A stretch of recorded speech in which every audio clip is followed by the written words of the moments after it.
Good morning students. मैं Kalpana Gupta, department of chemistry, Ara college Alwar. आज alcohol के इस 5th वीडियो लेक्चर में आप लोग जानेंगे अल्कोहल की एसिडिटी के बारे में और जो OH बॉन्ड क्लीव होता है उसके कारण होने वाले रिएक्शंस के बारे में।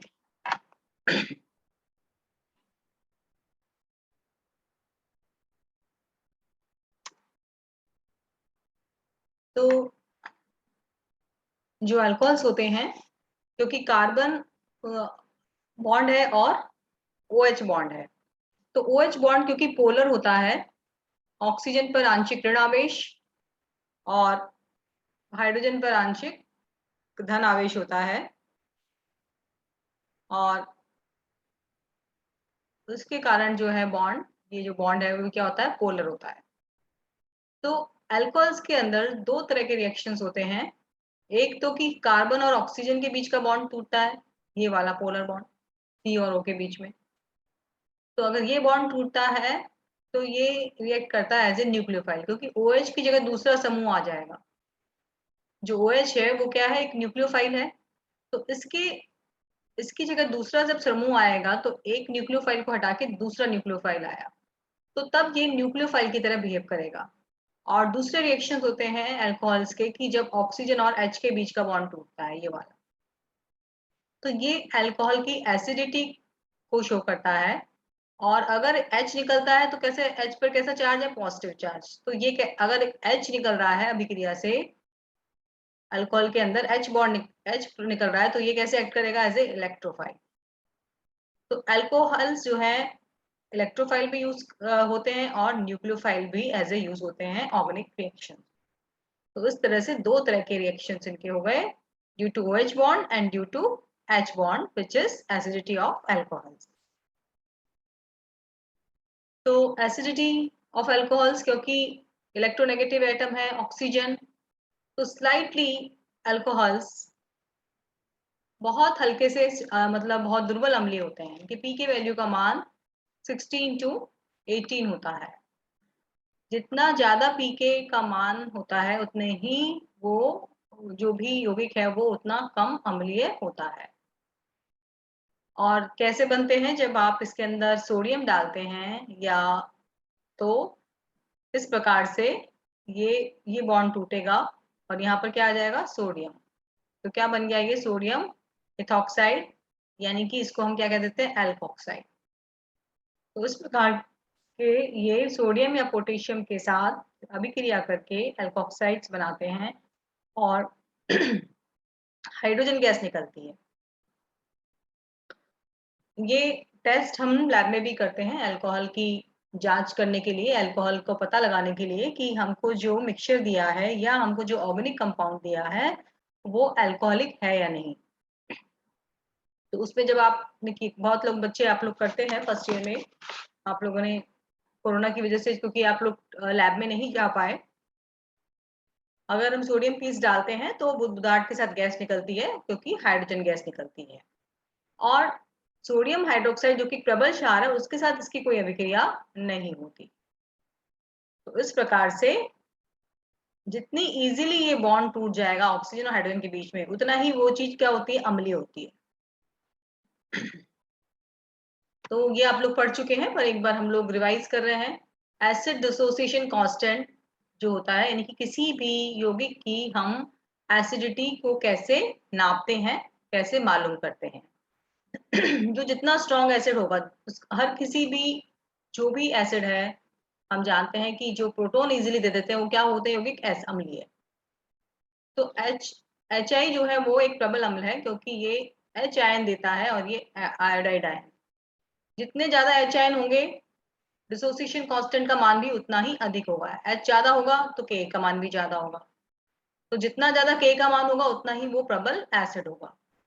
और pK का मान क्या हो जाएगा, इसके विपरीत, कम। डिसोसिएशन कांस्टेंट जितना ज्यादा होगा, यानी कि जितना इजीली डिसोसिएट हो जाएगा, ये बॉन्ड टूट जाएगा, इतना इजीली प्रोटॉन यहाँ से निकल जाएगा, उतनी सरलता से, उतना ही वो प्रबल अम्लीय होगा। ये अल्कोहल है, देखिए ये वीकली एसिड है, तो यहाँ पर हमें जो के का मान है वो कम है, यानी कि इसका आयनाइजेशन या एच आयन आपको बहुत कम प्राप्त हो रहे हैं। और ये और भी वीक एसिड है एल्केन्स, यहाँ पर देखिए के का मान कितना है -50। और ये आप लोग जानते हैं कि पीएच या पीके क्या होता है, माइनस लॉग ऑफ के। तो smaller the pK value more acidic will be the alcohol. तो के और पीके एक दूसरे के क्या हो जाते हैं, इनवर्सली प्रोपोर्शनल, यानी कि के का मान ज्यादा होगा तो अम्लीय ज्यादा होगा यौगिक, और पीके का मान जितना कम होगा उतना ज्यादा वो अम्लीय होगा। अब बात हम कर रहे हैं अल्कोहल के एसिडिटी की। तो अगर हम इससे कोई, क्योंकि हमारा मेन मकसद है कि जब हम ये ऑक्सीजन और हाइड्रोजन के बीच में जितनी सरलता से प्रोटॉन निकले उतना ही यौगिक में अम्लीय कैरेक्टर होगा। अगर हम कार्बन से, जिस पर कि हमारा अल्कोहलिक समूह लगा है, वहां पर अगर आप इलेक्ट्रॉन खींचने वाले समूह लगाते हैं, बच्चों ये बेसिक कंसेप्ट रहता है इलेक्ट्रॉन देने वाले समूह का और इलेक्ट्रॉन खींचने वाले समूह का। जो इलेक्ट्रॉन अपनी तरफ खींचता है, तो जो खींचता है आपको मालूम है कि हम एरो ऐसे लगाते हैं, तो ये फ्लोराइड है, तो ये इसकी इलेक्ट्रोनेगेटिविटी ज्यादा है, इसलिए ये कार्बन से इधर से इलेक्ट्रॉन खींचेगा अपनी तरफ, ये अपनी तरफ खींचेगा, ये अपनी तरफ खींचेगा। अब इससे क्या हुआ है, आप जानते हैं कि कार्बन पर इलेक्ट्रॉन घनत्व कम हो गया। कम होने के कारण अब ये ऑक्सीजन से इलेक्ट्रॉन खींचेगा और ऑक्सीजन हाइड्रोजन से खींचेगा, ऑक्सीजन से खींचेगा। तो इसकी वजह से ऑक्सीजन पे भी जब इलेक्ट्रॉन डेंसिटी कम हो जाएगी तो इस बॉन्ड पर इफेक्ट पड़ेगा और ये बॉन्ड इजीली टूट जाएगा। तो ऑक्सीजन और हाइड्रोजन के बीच के जो इलेक्ट्रॉन है वो ऑक्सीजन अपनी तरफ लेगा और सरलता से हाइड्रोजन का यानी कि प्रोटॉन का निष्कासन हो जाएगा। तो अगर हमारे पास मिथेनॉल है तो पीके का मान है 15.54। अगर इथेनॉल है, देखिए आर ग्रुप बढ़ गया तो क्या हो जाएगा, पीके का मान बढ़ जाएगा। और CF3 है तो पीके का मान कम हो गया, यानी कि अम्लीयता ज्यादा हो गई।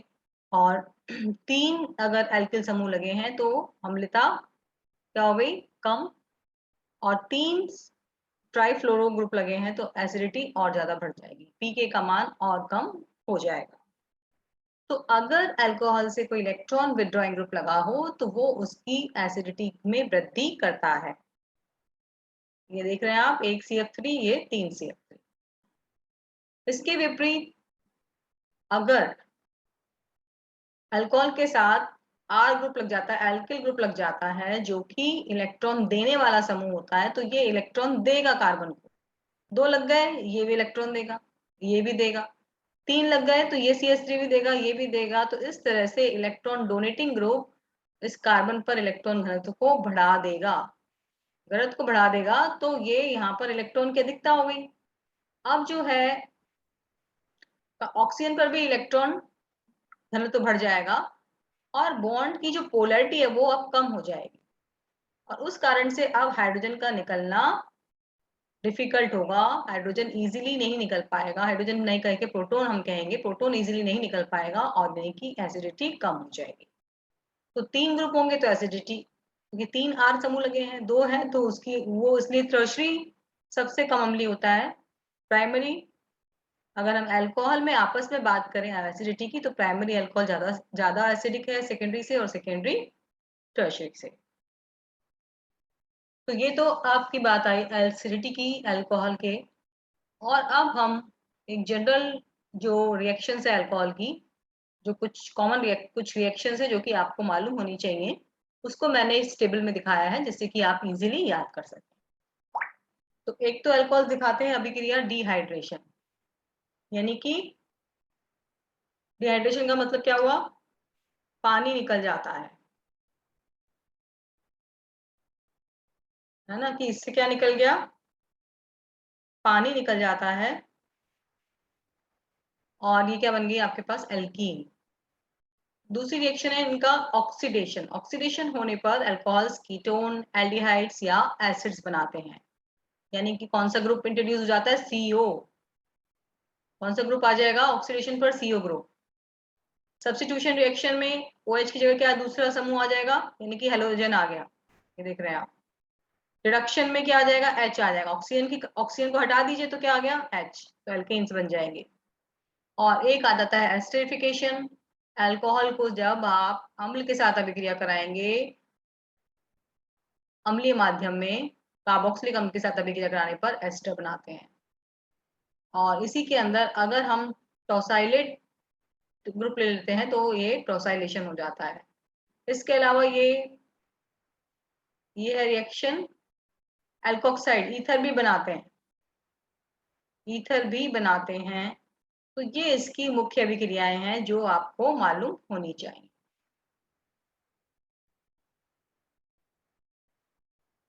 अब हम पढ़ रहे हैं इसकी एस्टरिफिकेशन। अल्कोहल जो है वो ये OH बॉन्ड टूटने वाली अभिक्रिया है, यहाँ पर भी OH बॉन्ड ही टूटता है। तो अभी हम आज इसमें इस वाले सेशन में ऑक्सीजन और हाइड्रोजन के बीच के बॉन्ड टूटने वाली अभिक्रिया ही पढ़ रहे हैं। अल्कोहल जो है कार्बोक्सिलिक एसिड देख रहे हैं आप यहाँ पर, ये कार्बोक्सिलिक एसिड है, या एसिटाइल क्लोराइड ले लें या एसिटिक एनहाइड्राइड ले लें, कोई भी आप एसिड का डेरिवेटिव ले लें। और अम्ल की उपस्थिति में, सांस सल्फ्यूरिक एसिड की उपस्थिति में यह अभिक्रिया कैटेलाइज्ड होती है और इस प्रकार से इन दोनों के बीच में जल का अणु देख रहे हैं आप, OH एसिड से और H अल्कोहल से, और ये जल का अणु बाहर निकल जाता है और ये क्या बन गया, आपको बस जोड़ देना है, कुछ नहीं करना, CH3 CH2 CO, ये एसिड से आ गया और बचा हुआ OR कहाँ से आ गया, अल्कोहल से। तो ये आपका प्रोडक्ट बन गया। रटना नहीं है कुछ भी, सिर्फ आपको ये ध्यान रखना है कि जल का अणु बाहर निकलेगा और OH के बीच की अभिक्रिया है ये, H तो निकालना है अल्कोहल से, OH निकालना है अम्ल से। ये देखिए OR ग्रुप कहाँ से आता है इसके अंदर, अल्कोहल से। लेकिन एक इम्पॉर्टेंट चीज है कि ये जो अभिक्रिया है ये रिवर्सिबल होती है, ये इधर लेफ्ट से राइट और राइट से लेफ्ट भी होती है। तो इस अभिक्रिया में अगर ये जो पानी बन रहा है इसको अगर हम रिमूव नहीं करेंगे तो ये रिएक्शन उल्टी दिशा में भी हो जाएगी, एस्टर का जल अपघटन होकर एसिड और अल्कोहल वापस से आपको मिल जाएंगे। तो अगर हम चाहते हैं अभिक्रिया हमारे में एस्टर ही हमको मिले तो जल को हटा दिया जाता है, जैसे ही बनता है इसको हटा दिया जाता है। अब हम बात करेंगे इसकी क्रिया विधि की कि किस प्रकार से एस्टरिफिकेशन होता है। तो अभी जैसे मैंने आपको बताया कि अम्ल की उपस्थिति में अभिक्रिया होती है और ये कार्बोक्सिलिक एसिड है सबसे पहले। तो कार्बोक्सिलिक एसिड में क्या हो जाएगा, प्रोटोनेशन। जब कभी भी हम किसी अभिक्रिया में अम्ल की उपस्थिति में कराते हैं तो अम्ल का काम होता है कि प्रोटोन देना। तो ये देखिए ये प्रोटोन जो है ये इस पर जुड़ जाएगा, ऑक्सीजन के पास लोन पेयर है तो ये आप देखना पॉजिटिव चार्ज आ गया, जैसे ही लोन पेयर खत्म हुआ हाइड्रोजन और ऑक्सीजन के बीच में बॉन्ड बन गया, OH हो गया, तो ये बन गया ऑक्सोनियम आयन। अब इसके ऊपर एसिड तो आपके पास आ गया, कार्बोक्सिलिक एसिड। तो पहले कार्बोक्सिलिक एसिड का क्या हो गया, हम एसिड के द्वारा प्रोटोनेशन, प्रोटोनेशन होने के बाद अब अल्कोहल की अभिक्रिया होगी। तो अल्कोहल कहाँ आपके पास क्या है, लोन पेयर, तो ये किसकी तरह काम कर रहा है, न्यूक्लियोफाइल की तरह।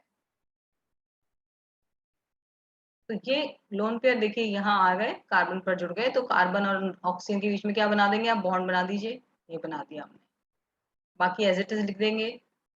और जैसे ही ये जुड़ेगा, कार्बन की संयोजकता कितनी होती है, 4। अगर हम इस पाई इलेक्ट्रॉनों को ऊपर विस्थापित नहीं करेंगे तो 5 हो जाएगी और यौगिक कैसा हो जाएगा, अनस्टेबल।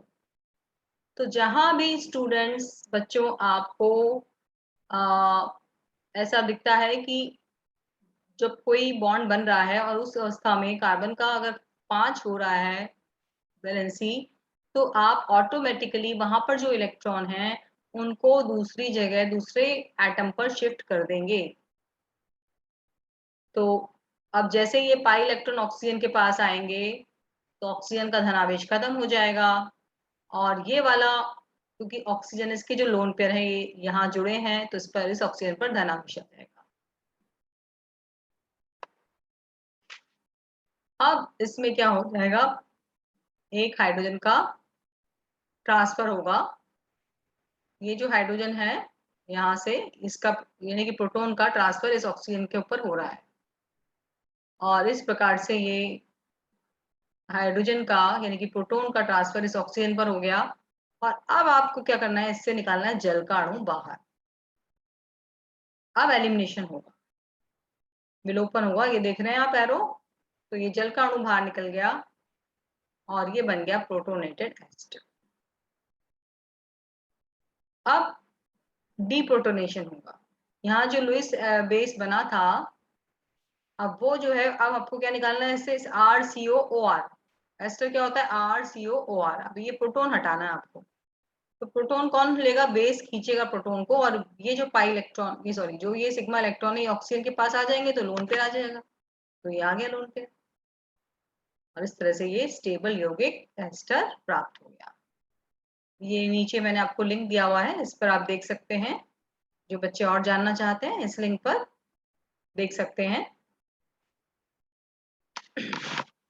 तो ये तो रिएक्शन से OH बॉन्ड टूटने के कारण। अब जो रिएक्शन हम पढ़ रहे हैं, ये पढ़ रहे हैं COH बॉन्ड टूटने के कारण, यानी कि अल्कोहल की OH बॉन्ड निकलेगा, और ये अभिक्रिया है एलिमिनेशन रिएक्शन। तो मैंने आपको जो कल पढ़ाया था, तो आपको कुछ की पॉइंट्स बताए थे कि आप अभिक्रिया को देखिए, देखिए ये अभिक्रिया है, ये उत्पाद है। पहले मैंने आपसे कहा था कि अभिक्रिया से आप उत्पाद देखिए, तो अभिक्रिया में आपने क्या देखा, कैसी अभिक्रिया हुई है, किस टाइप की, एलिमिनेशन। किसका एलिमिनेशन हो रहा है, HOH का, ये आपको दिख ही जाएगा इसके अंदर। जब आप अभिक्रिया देखेंगे तो जो साइड प्रोडक्ट निकल रहा है, यानी कि वो एलिमिनेट हो रहा है, और किसकी उपस्थिति में हो रहा है, अम्ल की उपस्थिति में अभिक्रिया। और कैसे कर रहे हैं, इस ट्रायंगल का मतलब क्या होता है, गर्म करना है। अच्छा, अब एसिड कैटलाइज रिएक्शन है, रिएक्शन जो है डिहाइड्रेशन, कि जो जल का अणु निकलेगा वो उस पर डिपेंड करता है कि स्ट्रक्चर, अल्कोहल का स्ट्रक्चर कैसा है, टर्शरी है, प्राइमरी है, सेकेंडरी है। और यहाँ पर सेडजेफ रूल फॉलो होता है। एल्कीन का जब आपने रिएक्शंस पढ़े होंगे, एल्कीन जब चैप्टर पढ़ा है फर्स्ट ईयर में, तो उसके रिएक्शन में आप ये पढ़ चुके हैं। तो सेडजेफ रूल अप्लाई होता है, यानी कि वो एल्कीन अधिक मात्रा में बनेगी जिस पर लगे हुए प्रतिस्थापित समूह की संख्या ज्यादा होगी। तो क्रियाविधि कैसे होती है, क्योंकि OH ग्रुप एक अच्छा लिविंग ग्रुप नहीं है, OH ग्रुप अगर हमको इसका निकालना है तो ये अच्छा लिविंग ग्रुप नहीं है। तो अच्छा लिविंग ग्रुप बनाने के लिए इसकी हम अम्ल के साथ अभिक्रिया कराते हैं, तो उसका प्रोटोनेशन हो जाता है और ये बन जाता है OH2 पॉजिटिव। अब ये अच्छा लिविंग ग्रुप बन जाता है।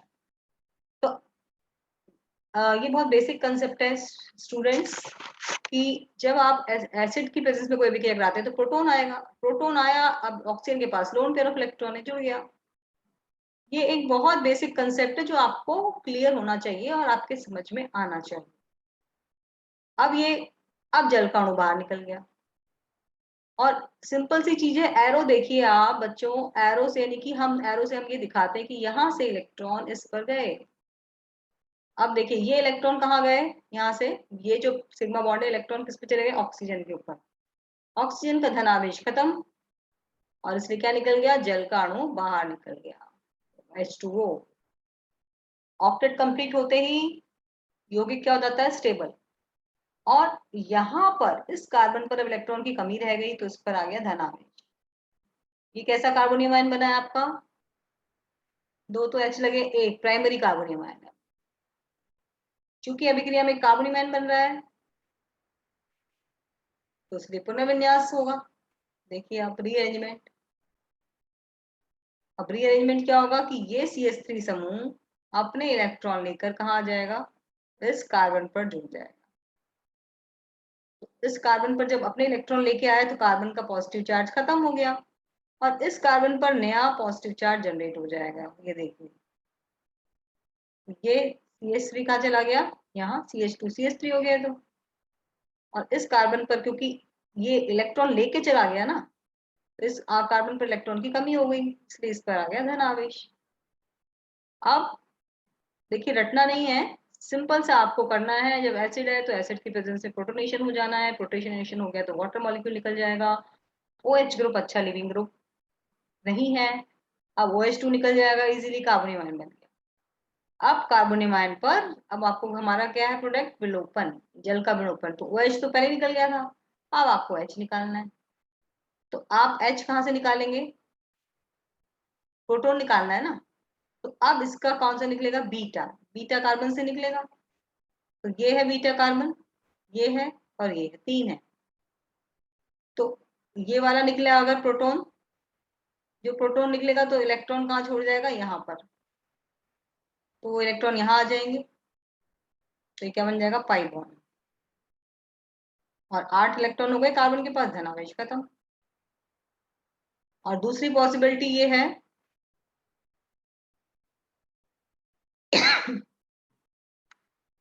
कि यहाँ जो प्रोटॉन है, ये जो प्रोटॉन है, ये या ये कोई सा भी, दोनों सेम है CH3, इसका एक प्रोटॉन, ये मैं यहाँ बना रही हूँ आप लोगों को समझाने के लिए कि अगर ये प्रोटॉन निकलता है बाहर, तो ये जो इलेक्ट्रॉन होंगे ये कहाँ आ जाएंगे, यहाँ। और यहाँ क्या आ जाएगा, पाई बॉन्ड। तो ये क्या बन जाएगा structure, CH3 CH2 double bond C C2H5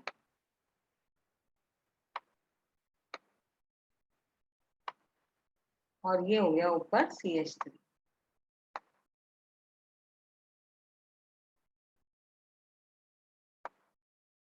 यानी कि CH2, ये देखिए ये वाला H निकाला है हमने, ये वाला प्रोटॉन, क्योंकि दो तरह के प्रोटॉन है कार्बन के पास बीटा पर, एक तो यहाँ पर CH2 वाला है, ये CH3, इस CH3 से निकले चाहे CH3 से निकले एक ही बात है। तो यहाँ आ जाएगा डबल बॉन्ड और ये CH3 एज इट इज, और ये CH2 CH3, इसको मैंने C2H5 लिख दिया है। तो ये एल्कीन बनेगी और ये मिलेगी, दो मिलेंगी, लेकिन मेजर कौन सी बनेगी, ये वाली क्या बनेगी मेजर, क्योंकि सेटजेफ रूल अप्लाई करना है। सेटजेफ के अकॉर्डिंग वो एल्कीन ज्यादा मात्रा में बनेगी जिस पर लगे हुए प्रतिस्थापित समूह की संख्या ज्यादा हो। तो इस ये वाली एल्कीन के अंदर इस कार्बन पर जिससे जुड़ा है 2 R लगे हुए हैं, और इस पर एक, इस पर लगे हुए हैं, इस कार्बन पर 2 H, CH2 नहीं, इस पर, इस कार्बन पर लगा है 2 H। और अगर हम यहाँ बात करते हैं तो यहाँ पर इस कार्बन पर तो 2 हाइड्रोजन लगे हुए हैं। ये स्टूडेंट्स यहाँ एक मिस्टेक है, ये जो है एक CH आएगा, ये CH2 नहीं आएगा, CH आएगा ये। तो यहाँ पर एक H लगाया और एक R लगाया, इसलिए तो ये तो मेजर बनेगा। और यहाँ पर इस साइड 2 R लगे हैं, ये 2 R हो गए ना, एक ये CH3 और एक ये CH3, और इसमें एक क्या है, एक तो H है और एक CH3 है। और इस वाले प्रोडक्ट के अंदर 2 H लगे हुए हैं और दो तरफ R लगे हुए हैं, तो ये ज्यादा प्रतिस्थापित हुआ, इसलिए ये मेजर प्रोडक्ट बनेगा। अब देखिए ये आपको मैंने कुछ एग्जांपल ऐसे साइक्लिक के भी आ जाते हैं, जो बच्चे जब जैम का या कोई और कॉम्पिटिटिव एग्जाम देते हैं तो ये उन बच्चों को ध्यान देने की जरूरत है कि ये साइक्लिक यौगिक है, इसका हमें डिहाइड्रेशन कराना है, अल्कोहल है हमारा। तो जैसे पहले बताया आपको, आपको प्रोडक्ट रटना नहीं है। प्रोटोनेशन करा दिया, OH2 हो गया, OH2 बाहर निकल गया, ये कार्बोनियम आयन आपके पास बन गया। कहाँ बनेगा कार्बोनियम आयन, इस कार्बन पर आएगा, ये बन गया कैटायन। और अब आपको क्या, अब पॉजिटिव बन गया, ये कैसा कैटायन है, 1 2 3 टर्शरी, टर्शरी है तो कोई एलिमेंट की जरूरत नहीं है। और अब आपको क्या करना है, इससे प्रोटॉन बाहर निकालना है। तो प्रोटॉन अब आपका इस पास वाले कार्बन से भी निकल सकता है और इससे भी निकल सकता है, क्योंकि ये बीटा हाइड्रोजन है और ये भी बीटा हाइड्रोजन है।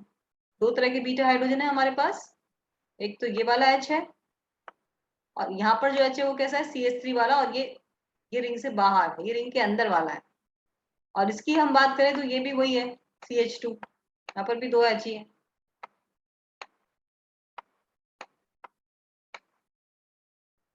तो ये और ये सेम है, कहीं से भी हम कर सकते हैं। तो देखिए अब हम पहले कर रहे हैं इस वाले पर, इस कार्बन का अगर हाइड्रोजन निकलता है, ये वाला अगर ये हाइड्रोजन निकलता है तो ये प्रोटॉन कहाँ जाएंगे, यहाँ, इलेक्ट्रॉन सॉरी, ये क्या बन गया डबल बॉन्ड, तो ये आ गया CH2। इसको कुछ नहीं करना, ये ऐसे ही रहेगा। तो एक संभावना तो ये है आपके पास क्या बने, ये वाला एल्कीन। दूसरा है कि ये वाला H निकले। तो जब ये वाला H निकला बाहर, ये निकाल दिया सपोज मैंने, तो ये इलेक्ट्रॉन कहाँ आ जाएंगे दोनों, यहाँ। तो रिंग के अंदर 5 बॉन्ड आ जाएगा, ये देखिए।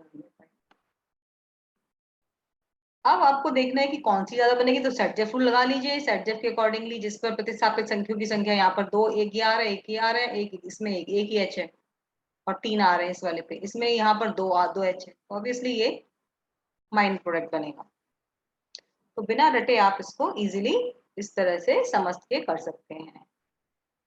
नेक्स्ट है, इसी के अंदर अगर हम डिहाइड्रेशन जो हम कर रहे हैं, इसमें हमें 2 प्रोडक्ट मिलते हैं एल्कीन, और अगर हम 2 इक्विवेलेंट अल्कोहल के ले लेते हैं, अगर अल्कोहल की अमाउंट ज्यादा ले लेते हैं और टेम्परेचर हम कम रखते हैं, कल जब मैंने आपको बताया था कि टेम्परेचर, ऐसे भी रिएक्शंस होते हैं जहाँ टेम्परेचर का बहुत इंपॉर्टेंट रोल होता है।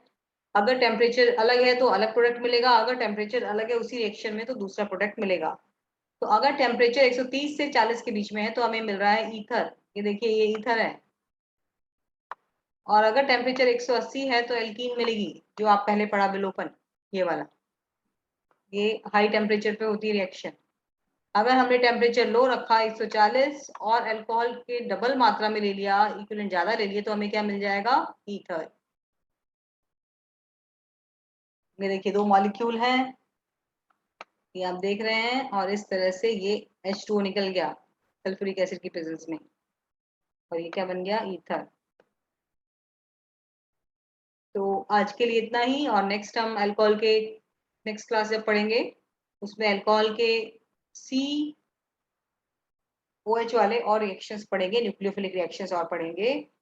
एंड ये कुछ बुक्स हैं जो बच्चे तैयारी या JAM की करना चाहते हैं या इसको और एडवांस पढ़ना चाहते हैं, तो ये बुक्स हैं PS कल्सी, मॉरिसन बॉयड और क्लेडन बॉरन।